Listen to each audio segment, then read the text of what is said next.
umaga sa ating lahat. Good morning, brothers and sisters. And good afternoon sa mga nakatunghay sa Pilipinas, sa Zoom or sa YouTube. Tunay nga na how good and how pleasant it is for brethren to dwell together, united in worshiping the Lord.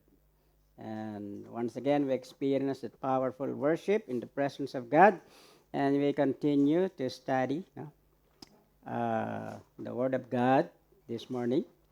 So before we read our text, matagpuan sa Luke chapter 7, verse 36 to 39. Let us just bow our heads and ask the Lord for guidance. Ama namin Diyos, sa pangalan po na parang Jesus, sa gabay po ng yung banal na Espiritu, salamat pong muli sa iyong dakilang presensya sa aming kalagitnaan sa mga oras na ito, Panginoon. Salamat po at tinanggap mo ang aming mga pagpupuri at pagsamba sa iyo, Panginoon. At salamat po at ngayon pa lamang, Lord, sa aming pang pagpupuri at pagsamba sa iyo, ikaw na nga po ay nangungusap sa puso po ng bawat isa at nagminister na po sa puso ng bawat isa, sa buhay ng bawat isa. At ikaw nga po magpala na iyong mensahe sa umagang ito. Na tunay nga, Lord, ito nga po'y matanim sa aming mga puso at isipan at bigyan mo kami ng kaunawaan, O Lord. Buksan mo ang aming spiritual understanding na hindi lang namin ito maunawaan, Panginoon, kundi may apply namin ito sa aming pong pang-araw-araw na buhay. Salamat po sa tagumpay na ng iyong mensahe sa umagang ito, Panginoon. At ikaw nga po ang siyang mangungusap sa bawat isa. At muli, Ama, sa iyo po namin binibigay ang lahat ng pasasalamat, papuri at karangalan sa matamis at makapangyarihang pangalan po ng aming Panginoong Yesus. Lahat tayo magsasabi ng Amen. Palakpakan po natin ang Panginoon. So let us read our scriptures for today. Luke chapter 7, verse 36 to 39. So ang title po ng text na yan, kababasahin natin sa, if we will see it in our Bible, ay Jesus was anointed by a sinful woman. So, when one of the Pharisees invited Jesus to have dinner with him, he went to the Pharisee's house and reclined at the table. A woman in that town who lived a sinful life, makasalanan, learned that Jesus was eating at the Pharisee's house.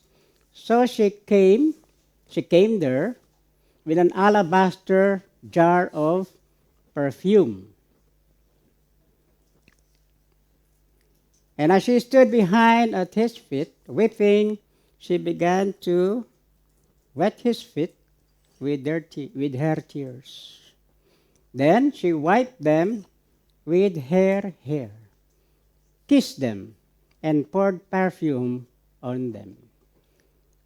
When the Pharisee, actually, ang Pharisee na ito, si Simon. When the Pharisee who had invited him saw this, he said to himself, ito sa isip lang niya, sinasabi niya, hindi niya sinasalita.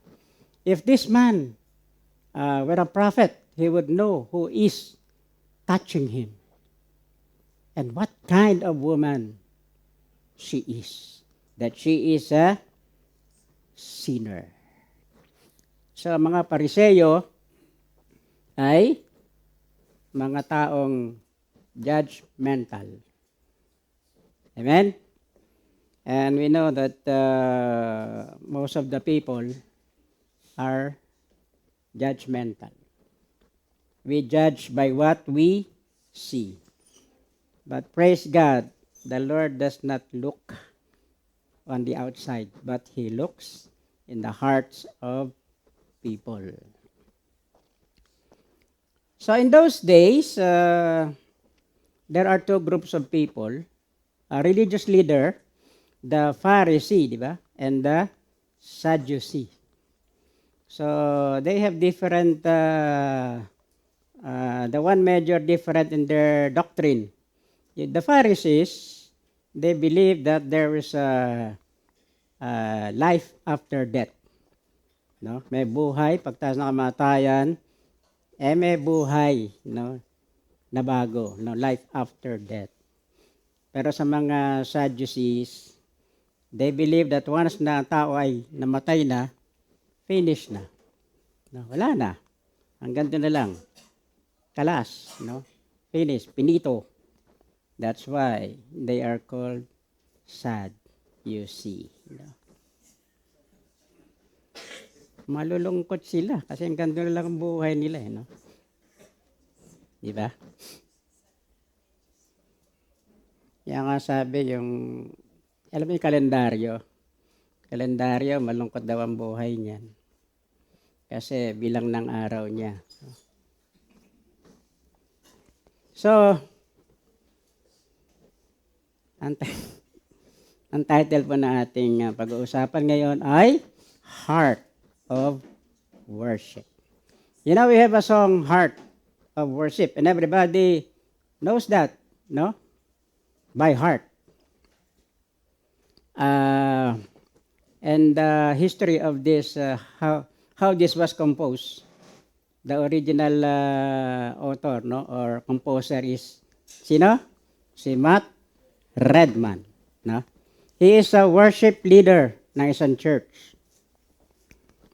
And then one day, yung kanyang pastor was convicted that he wants to teach the congregation how to worship. Kasi the pastor noticed that the band is so loud, no, so many different kinds of instruments, microphones, at nalulunod na, di ba? That the congregation is being drowned by that loud music. So he was convicted that worship is for the congregation. And the people come here primarily to worship God. So to hear their voices, no, singing, not to be drowned by the musical instruments. So one day he decided to shut down the band, no, and only the people will sing, and that their voice will be heard. No, so he teach the people how to worship. At that time, Matt Redman was inspired, no, to create this song, Heart of Worship. Diba? It's more than a song. We can worship without instrument. Amen. We can worship without you know what is happening today is some churches are aiding the worship so that the worship can be alive. They are putting like disco house. There are lights all around, different colors, and it is revolving and blinking like that, like a disco. So so the people were impressed, but what about the worship? And also sometimes they put this ano yung usok, yung apoy, no? Pa-effect ba? We don't need those kind of effects when we come to God to worship, because God wants to hear us worshiping Him. And He looks at the hearts of everyone.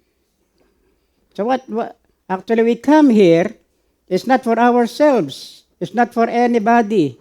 We come here to worship the Lord. So all that we are doing are for the Lord, diba? So today we talk about worship.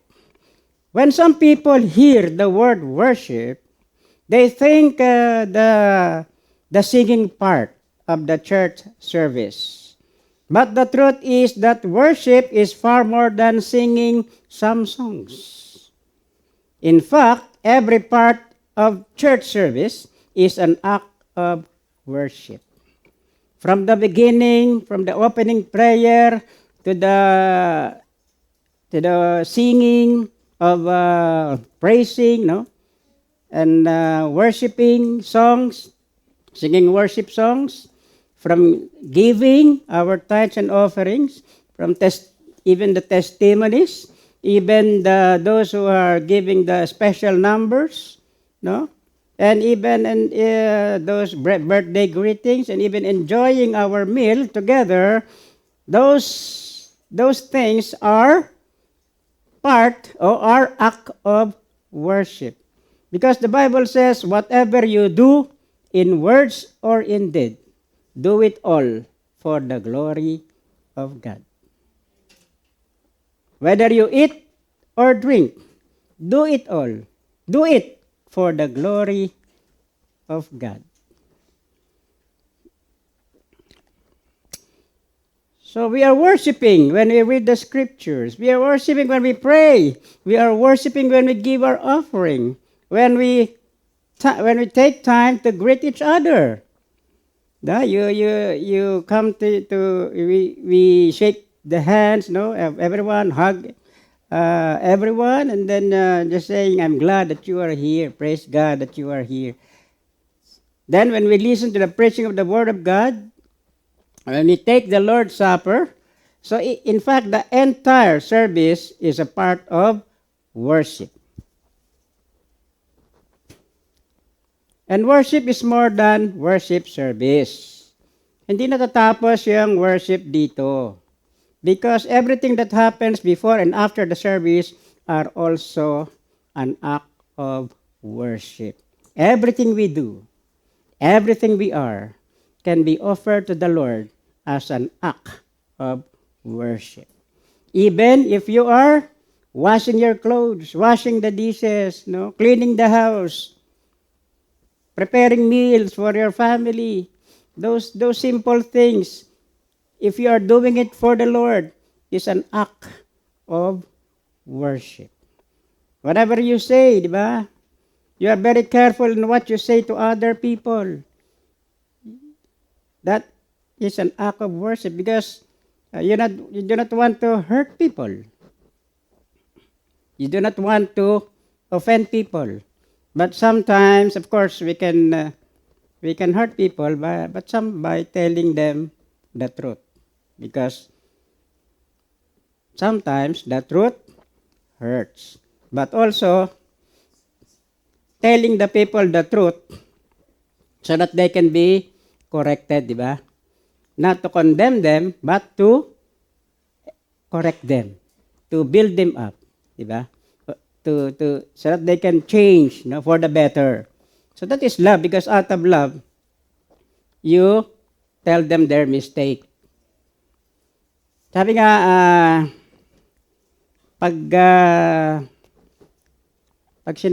kailangan sabihan mo man yung tao na may pag-ibig, di ba?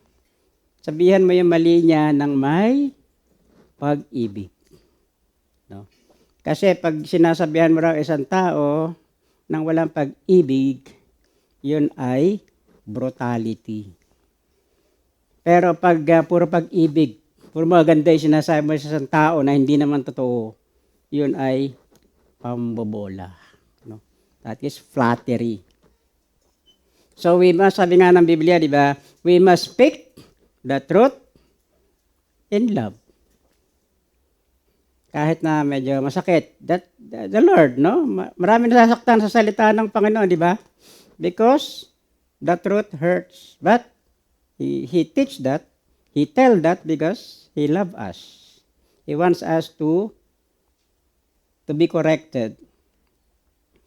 So when it comes to worship, sabi nga, the heart of the matter is the matter of the heart. Ang importante, yung kalalagayan ng ating puso. When we speak of the heart, no, hindi ito yung tumitibok-tibok, kasi that is na more than like a pump, no? That's a physical organ of the body na nagpapump ng blood, no? Walang pinag-iba yan, no, sa nagpapump ng tubig, yung water pump. So, mechanical lang yun. Walang feeling yung heart natin. Yung puso, yung literal na puso. Ang sinasabing heart, when the Bible speaks of the heart, it speaks of the real we, our spirit being, the innermost being. Yun yung kung ano talaga tayo. Sometimes heart is being interchanged with spirit. Kaya nga heart, spirit, heart of man, spirit of man, ano yan? Ano, parang synonym, ano? That's the same meaning. So kung ano tayo, so God just looking at our heart. Kaya nga, when it comes to worship, the heart of the matter is the matter of the heart. Ano ba ang kalalagayan ng inyong puso sa umagang ito? In fact, this morning, we are using the word heart, H-E-A-R-T, as an acrostic. Meaning, we will give some, this acronym ba? H stands for what? E stands for, A stands for, R stands for what, and T stands for what. So number 1, the H. Mahilig si Golda rito, di ba? Pag may birthday, kung pangalan mo ay Esther. So yung E, sa Esther, ano pa pwedeng nag-stand for what?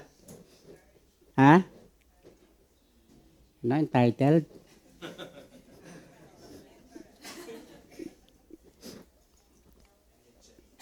So, the heart, or the H of the heart, stands for, humility. Dito, in this morning, this story will teach us, this woman will teach us, this sinful woman, sabi nga, will teach us how to worship, how to approach God in worship. So the H of the heart stands for humility.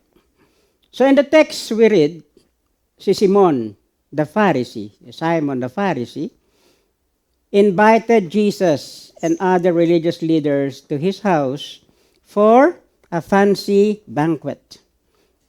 Kumbaga, everything was going well. Everything was going as expected until an uninvited guest crashed the party. A woman of ill reputation wandered enough then in the streets, and then, horrors of all horrors, she made a spectacle of herself by sobbing, spilling perfume on Jesus' feet, then wiping his feet with her hair. So this woman was not invited. And it's a gathering of religious leaders. Kumbaga mga banal na tao yung nandoon. And then this woman, she know herself that she's not worthy to be there. That she is a sinner, that she has no place, to go there. She has no right to go there, Wala siyang karapatan na nandoon. Dahil lang nandoon ay puro banal na tao. Because these Pharisees, they're not only judgmental, but they are also self-righteous. Right? And in this time, of course, in our present time, there are many Pharisees around us. Amen? Judgmental and self-righteous.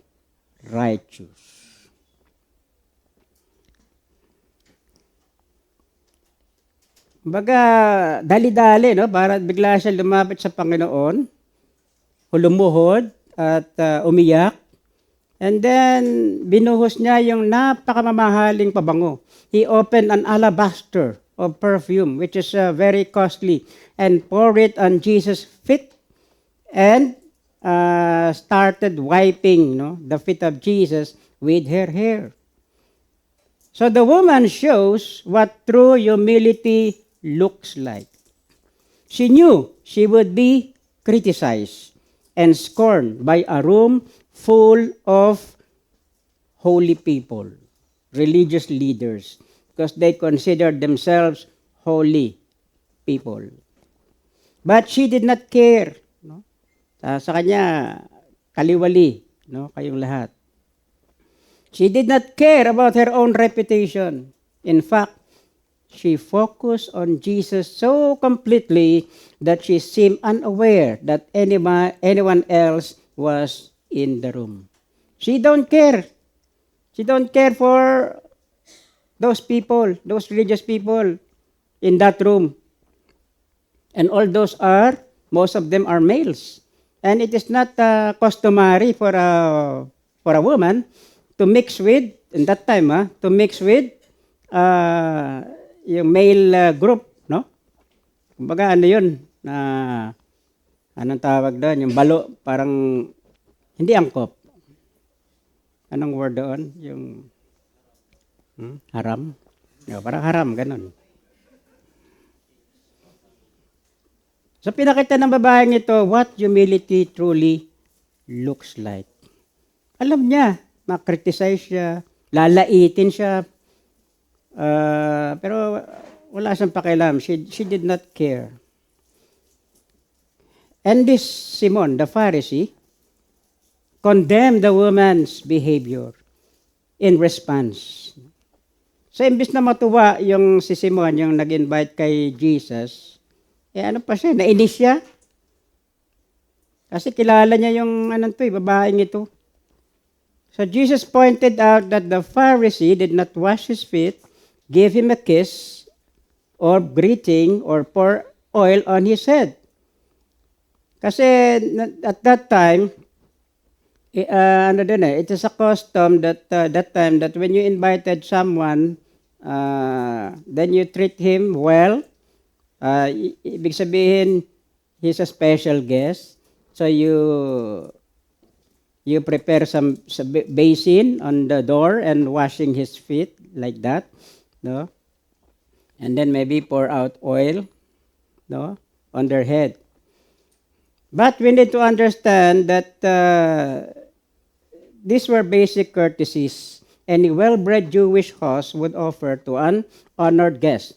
So if you consider your guest to be an honored guest, kumbaga sa isang panauhing pandangal, so gagawin mo yung mga bagay na customary na gawin ng isang Jewish host. Bibigyan mo siya ng parangal, ng ganon. Pero kung sa tingin mo lang sa kanya, in-invite mo siya, pero ang tingin mo sa kanya, isang panauhin na walang dangal, wala yun. No? Parang buti ko, in-invite kita rito di ba? Parang gano'n si Simon, hindi niya kino-consider si Jesus na honored guest. Parang pa ni Jesus, utang na loob na siya ay in-invite. Buti nga, in-invite kita rito. Sino ka ba? Di ba? Para sa atin dito, di ba? Pag tayo ni-invite, di ba? It's an honor. Sa birthday party, sa binyaga, sa dedication, di ba? Sa kasal, di ba? Pag in-invite ka, you consider yourself, wow, in-invite ako. Sabihin, isa akong honored guest, di ba? Importante. Yung iba, hindi na-invite. Bihira pa, di ako in-invite ganyan, no?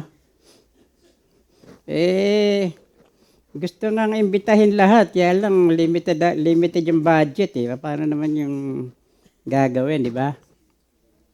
So, pasensya na kayo, hindi kayo na-invite minsan sa mga gathering. Minsan, nakikita na lang kayo sa Facebook, no? Kaya sa group chat. No? Pambira itong sila lang pala hindi man lang nag-imbita. Samantalang nandito ako sa kwarto. May mag-asawa nga, kilala namin ni Sylvia, mag-asawa yun Halos magkasabay sila ng birthday Pero pag nag-celebrate sila ng birthday, kanya-kanya. Hindi, yung babae, hindi niya imbitahan yung asawa niya sa celebration ng birthday niya. Pero kami imbitado. No? Ganon din yung lalaki, pag birthday niya, hindi niya imbitahan yung asawa niya. Pero kami, imbitado. Pero, may nakita na kayong mag-asawang ganon? Ha? Hindi ko nalang sabihin yung pangalan, pero sabi nga ni Sylvia, pambira ito mag-asawan to. Yung babaeng to, hindi man lang asikasuhin yung asawa niya. Hindi man lang pagplansya ng damit.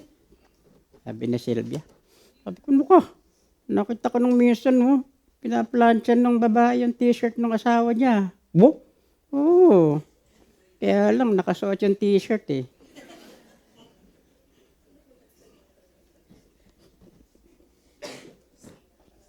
Okay, so, saan tayo? So, imbis na matuwa si Simon, ano pa siya, nagalit pa siya, di ba? Naasar pa siya. So, Simon condemned the action of the woman. So, there's a clear lesson for us here. Because, the opposite of humility is pride. Pride is the primary hindrance to worship. Because pride will cause us to be consumed with thoughts of self. Yung mga tanong mo, tulad natin to, we are gathering together here primarily to worship the Lord. But sometimes we are focused on ourselves, and then we cannot really go all out worshiping God because, am I comfortable? Dato ng sarili mo. Baka hindi maganda yung tingin sa akin ng ibang tao. Do I look good to people around me? Kung mag-iiyak ako rito, magngangawa ako rito, di ba? Kung i-pour out ko yung heart ko talaga sa Panginoon, naku, iniisip niya yung sasabihin ng katabi niya o sasabihin ng iba. So he's focusing on herself or himself instead of focusing on worshiping the Lord. Ibig sabihin, he's caring for what other people will say.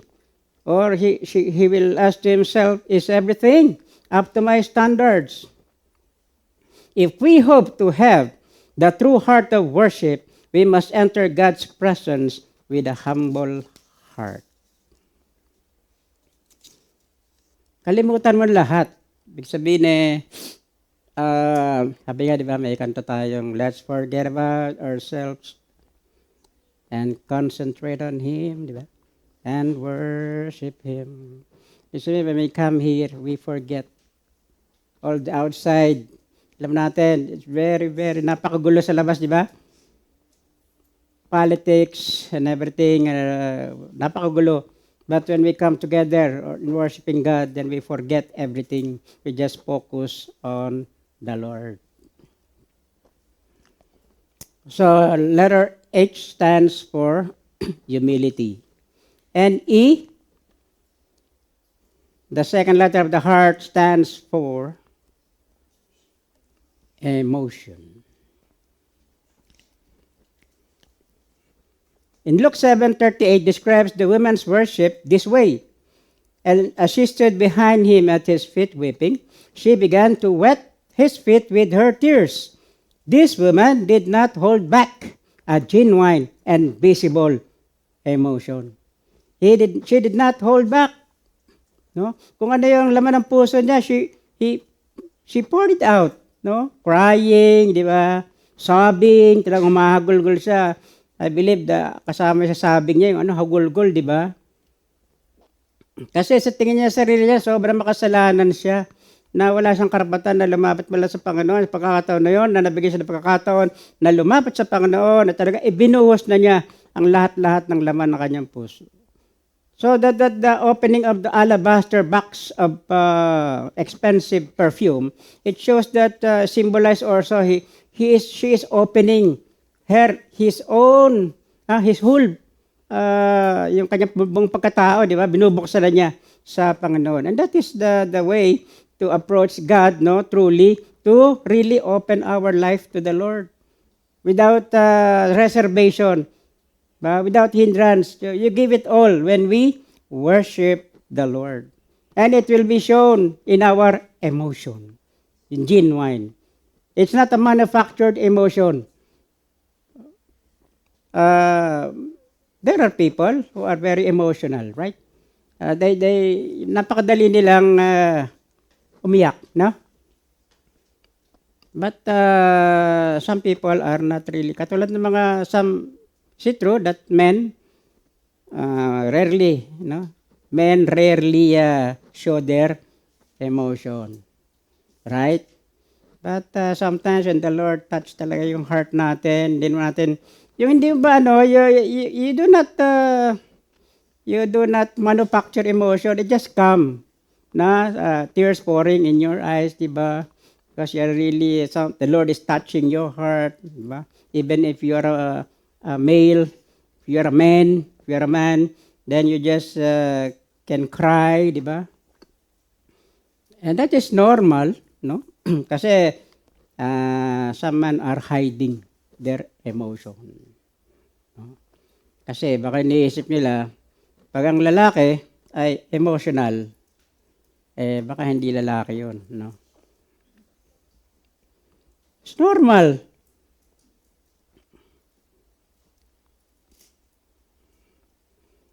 So how did Simon the Pharisee react to this display of emotion?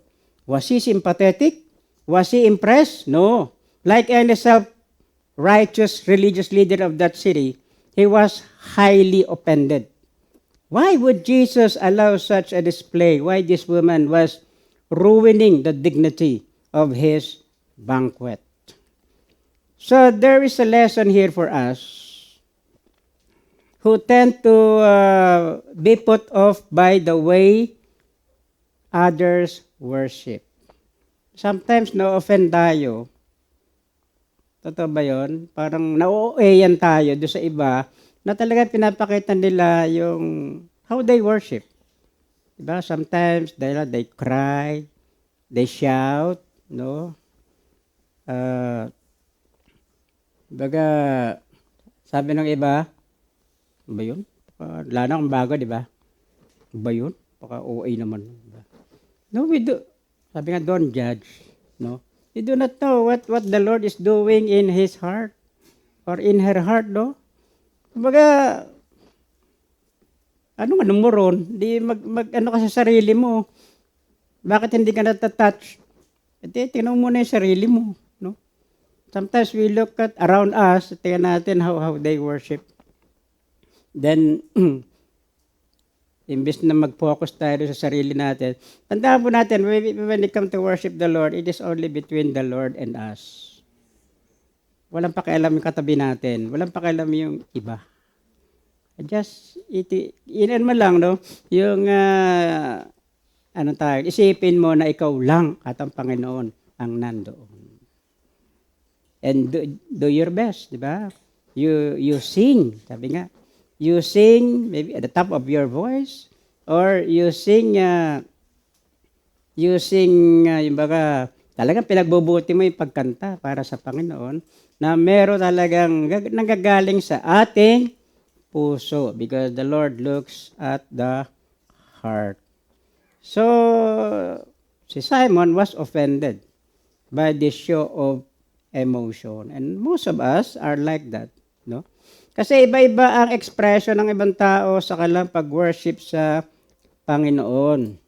At ito yung lesson sa atin, because sometimes people may be crying their eyes out, no? Naluluha talaga sila. Ay, yung iba kasi, nalala yung mga babae, no? Lalo na maraming make-up, no? Na parang gusto nila umiyak, di ba? Gusto nila umiyak talaga sa pag-worship sa Lord, kaya lang pinipigilan nila. Kasi kakalat yung makeup nila, di ba?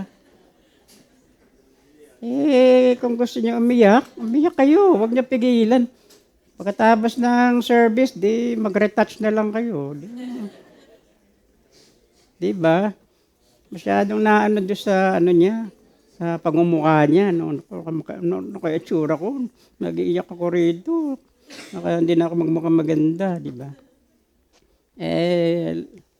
Meron namang kahit na umiiyak, mahagulgol, ano pa itsura niya, maganda pa rin, di ba? Amen?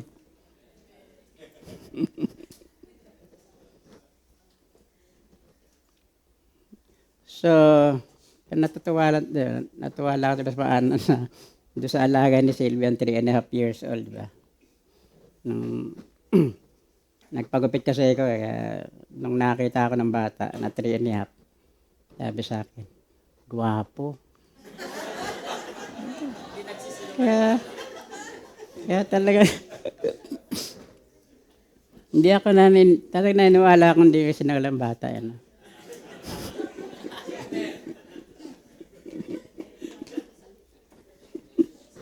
Kaya paborito ko yun eh.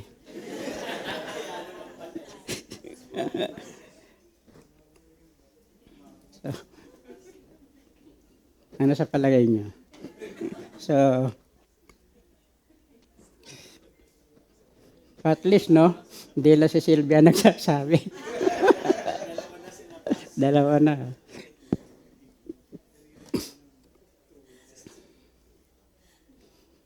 So, don't judge, no? How others worship.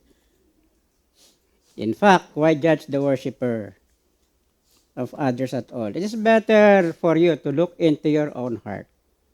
Turn your own heart and mind toward God and give true, unhindered, unfiltered worship to Him. Someone may be crying, someone may just be sitting, but she is worshiping or he is worshiping. Some may be so quiet, but deep inside, she is worshiping. No, he is worshiping. Or maybe someone may be clapping, no, dancing, no, with a heart full of true worship. So, minsan nga, ano tayo, wow, galak na galak siya, praise God ba? So sana ganun din ako, parang ganun ba, na gusto ko maranasan yung naranasan niya. So we don't need to manufacture emotion in order to look worshipful. Kasi yung iba naman, pag hindi siya naiyak, hindi siya nabe-bless. Pero pag naiyak siya, ay bless siya. Hindi ganun. Hindi naman doon nasusukat yun. No? But to tell you the truth, that's not the problem we tend to run into our group, into our congregation. Some of us grew up traditionally, maybe different background, no, religious background. When we learn, kumbaga, iba, napaka-solemn nila, lumakas sila sa solemn environment, worship, nang wala yung mga praising, ganun, mga sobrang lundagan o kantahan, di ba? Pero yung iba naman, talagang nasahalin naman sila doon sa talagang very lively yung kanilang worship service. But after all, we are here, no? At we do not judge anybody of how they worship the Lord. Bahala. Kanya-kanya. Kanya-kanya tayo, no? Ng style, di ba? Importante, ano laman ng iyong puso?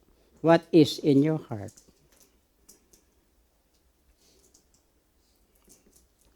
Sa ibang congregation, they are not allowed to smile, no? They are not allowed to make noise. And they are not, the preacher are not allowed to say jokes, no? Talagang serious, no? Mahirap naman yung mga serious, sobrang serious, no? Malamang sa hamad mapunta yun. So Jesus made a contrasting point. The woman's adoration and haughty self-importance behavior of the Pharisee. So Jesus turned to the woman and said to Simon, "Do you see this woman?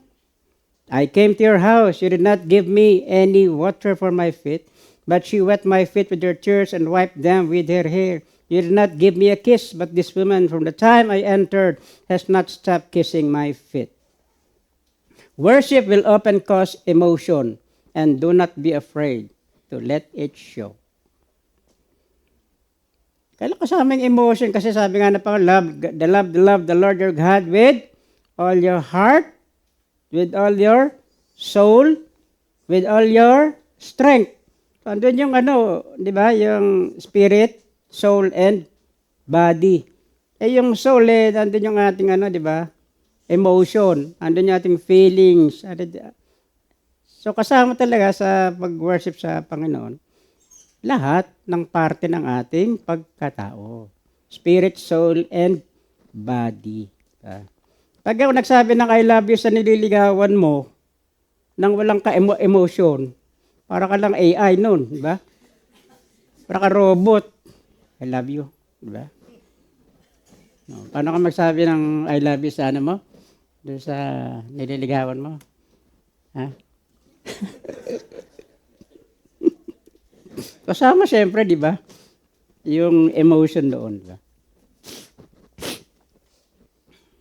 Iba yung mahal kita. Sabi, mahal kita.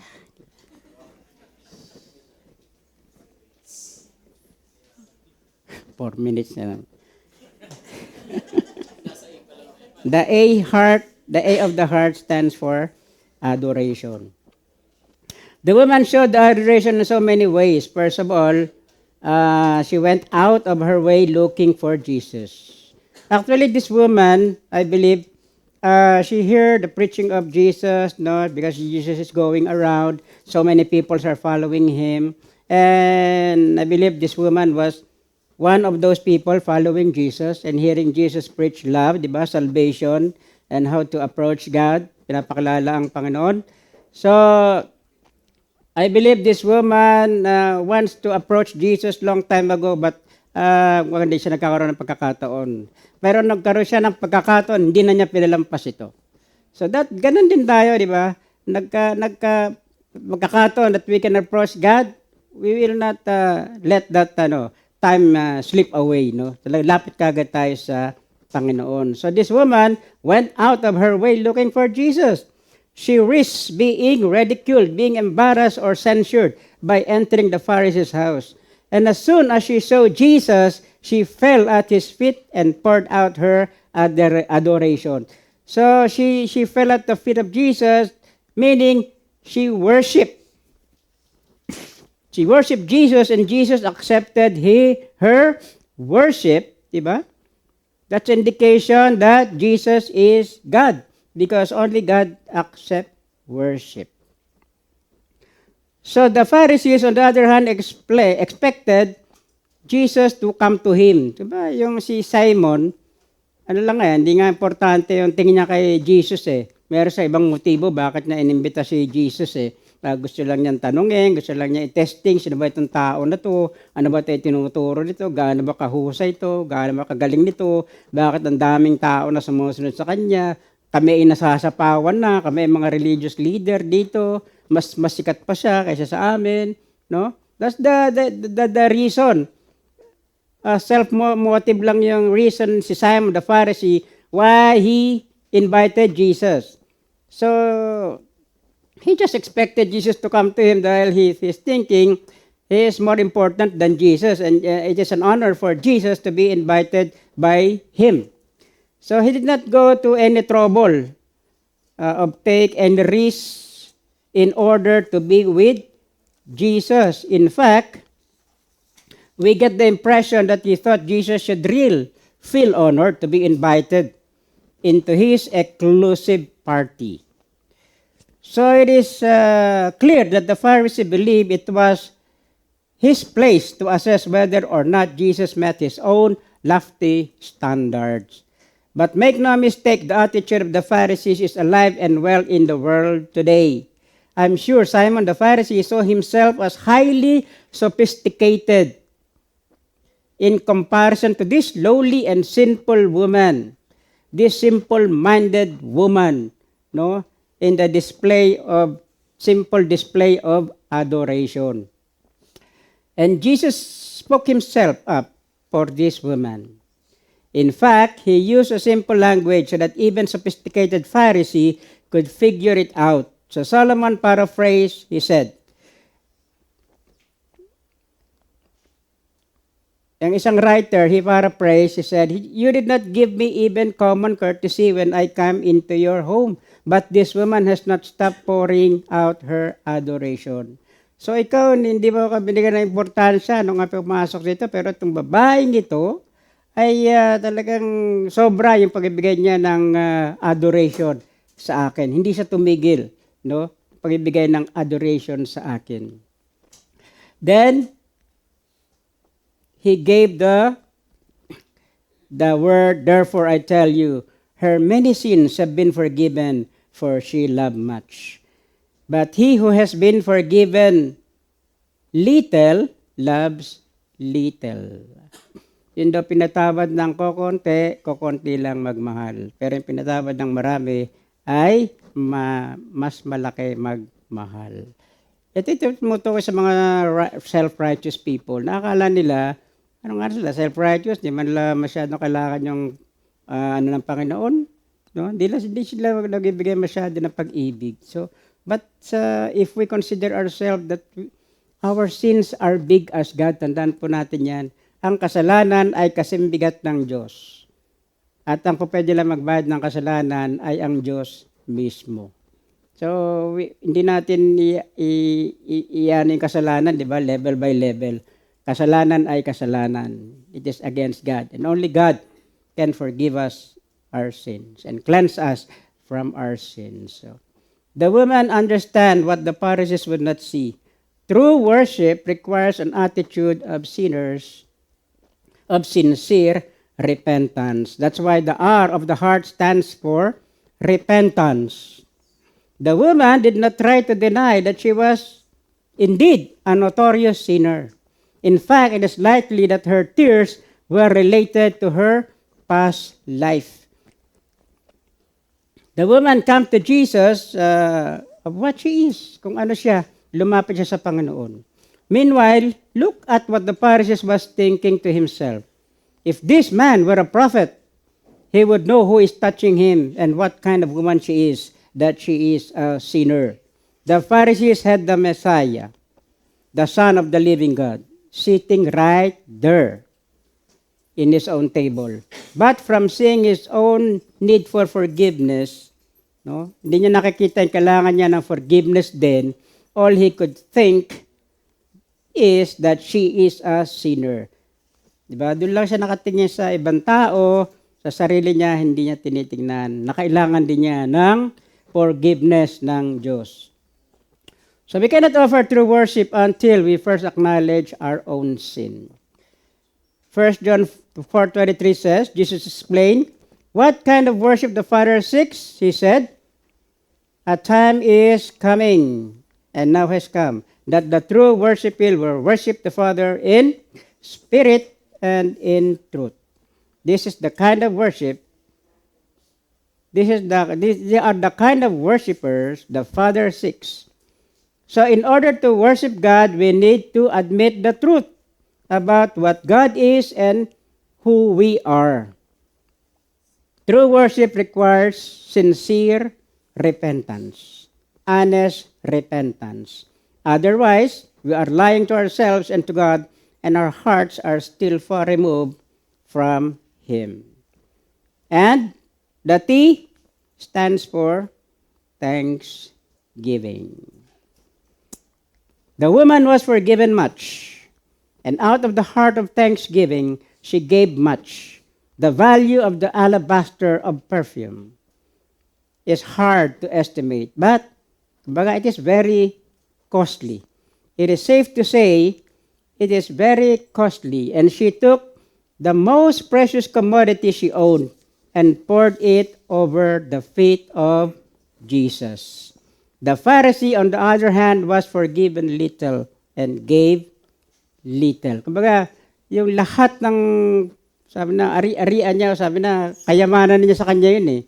Yung namahaling perfume na yun, pero ibinuhos niyang lahat sa Panginoon bilang, pasasalamat. No? Nag-uumapaw yung kanyang pasasalamat. That's why that the heart, that T at the heart stands for thanksgiving. We need to understand that true worship sometimes comes at a cost.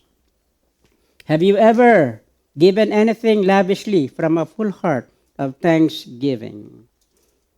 Doon nga sa ECAC, no, some people there, her offering, no? Giving the,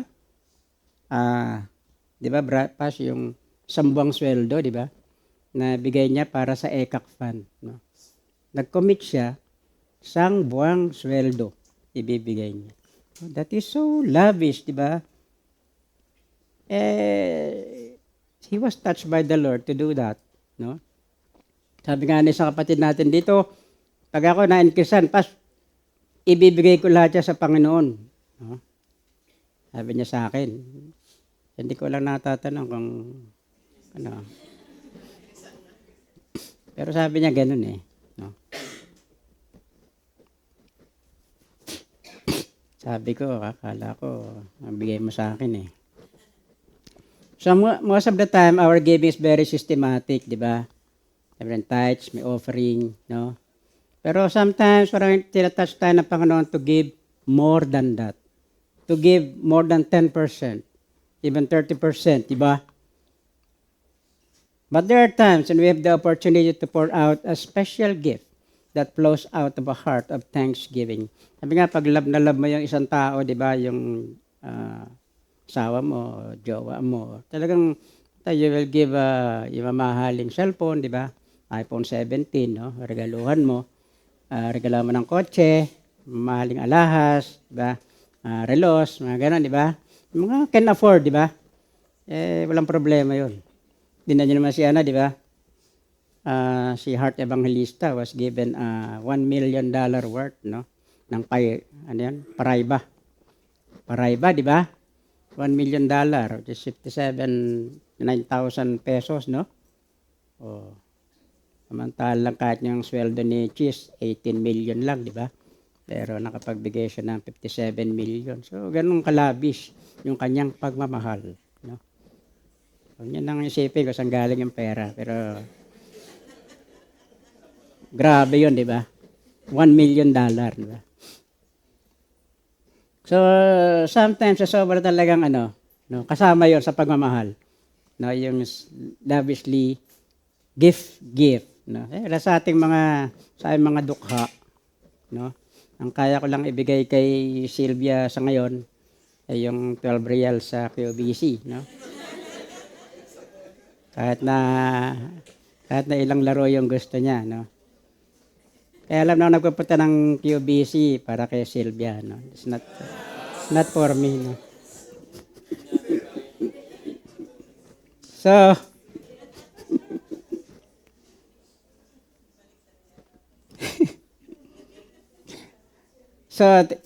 this woman gave us an example of true worship, no? Which begins with a humble heart, brims over emotion, exhibits self in adoration, and leads in repentance, and resulted in a heart of thanksgiving. Sabi nga ni Rick Warren, to bring enjoyment to God is the first purpose of your life. That proves your worth. You are that important to God. Did you consider the possibility that you could bring enjoyment to God? Naisip niyo ba yon? That we can bring enjoyment to God, that we can make God smile on us? Psalm 47 says, the Lord takes delight in His people. He crowns the humble with salvation. So worship is not for our benefit. It is for the Lord's enjoyment. It is for the Lord's delight. But as we give delight to the Lord, we benefit also ourselves. Diba? When we worship, truly, we are encouraged. Diba? We become stronger in our faith. Pag nare-relieve tayo, nawala yung mga stress, di ba? Nare-relax tayo. So those are the benefits. But in reality, actually, we worship God for His delight. So when we think of this woman pouring out the worship at the feet of Jesus, I picture Jesus smiling down on her. Nangingiti ang Panginoon.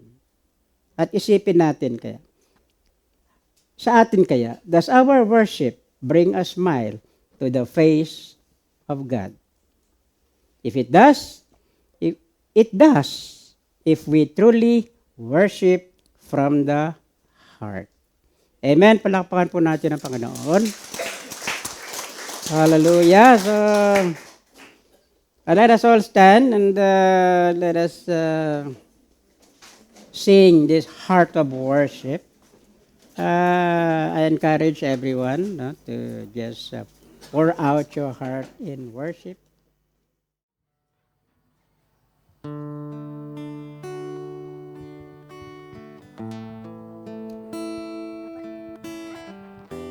Hallelujah, Jesus. We worship you, Lord. When the music fades, all is stripped away. When I simply come, Lord, just to bring something that's of worth that will bless your heart. I'll bring you more than a song, for a song in itself, it's not what you have required. You search much deeper within, through the waitings appear. You're looking into my heart. I'm coming back to the heart of worship, when it's all about you.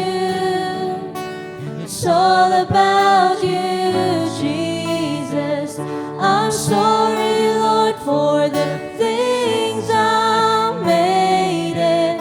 When it's all about you, it's all about you, Jesus.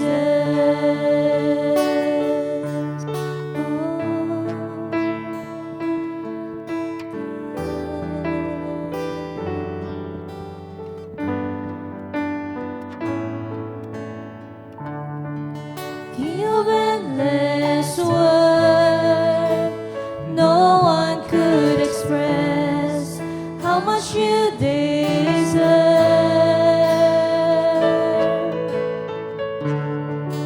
Though I'm weak and poor, all I have is yours.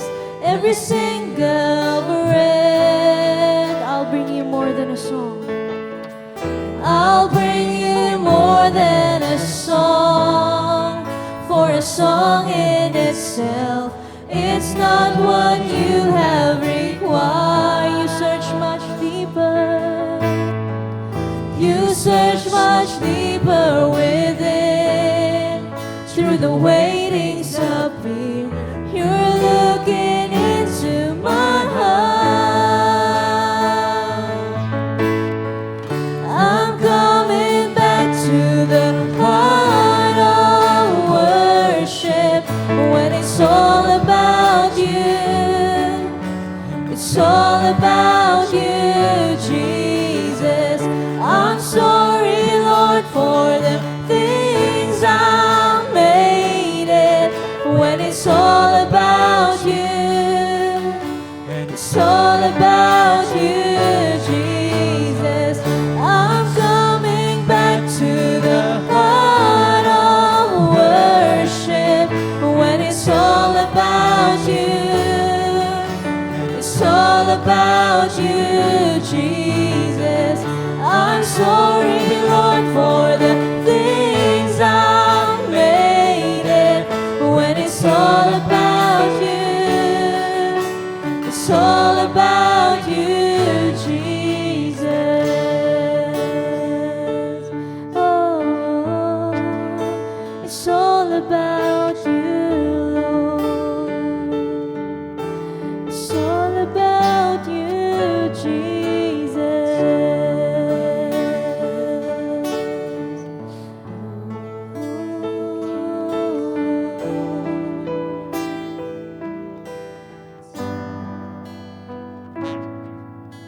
Yes, it's all all about you, Lord Jesus.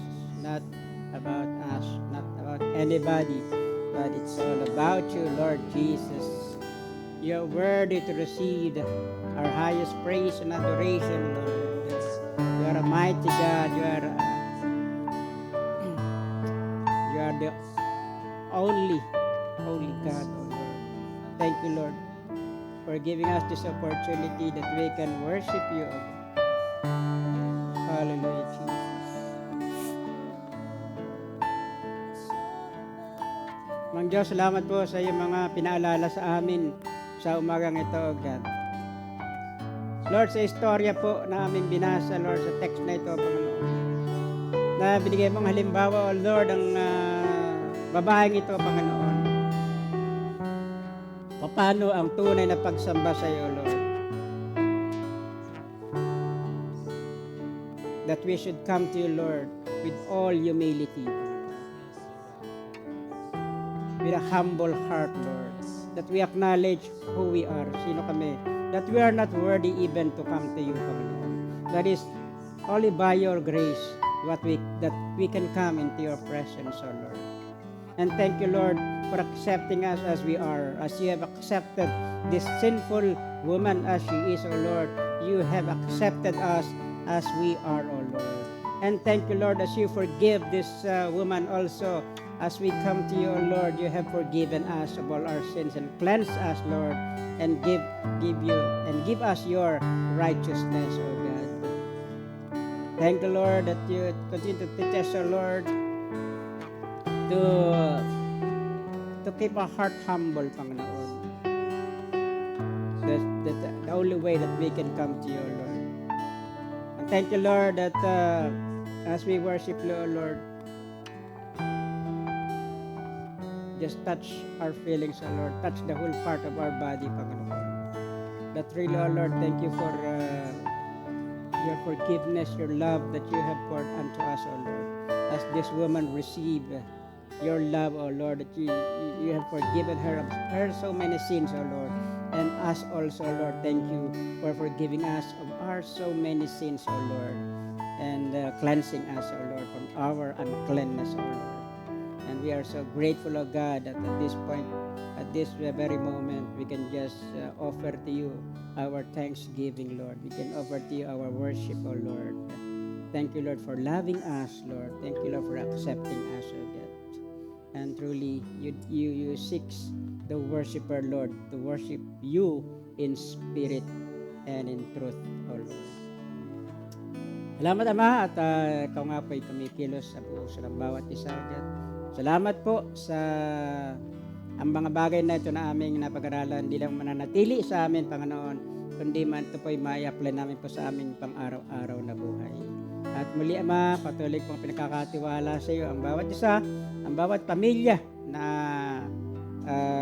namin, Panginoon, ingatan mo sila, O Lord, katulad ng pag-iingat mo sa amin dito, Panginoon. At muli, Ama, sa iyo po namin binibigay lahat ng pasasalamat, papuri at karangalan sa pangalan po ng aming Panginoong Yesus. Lahat tayo magsabi ng Amen.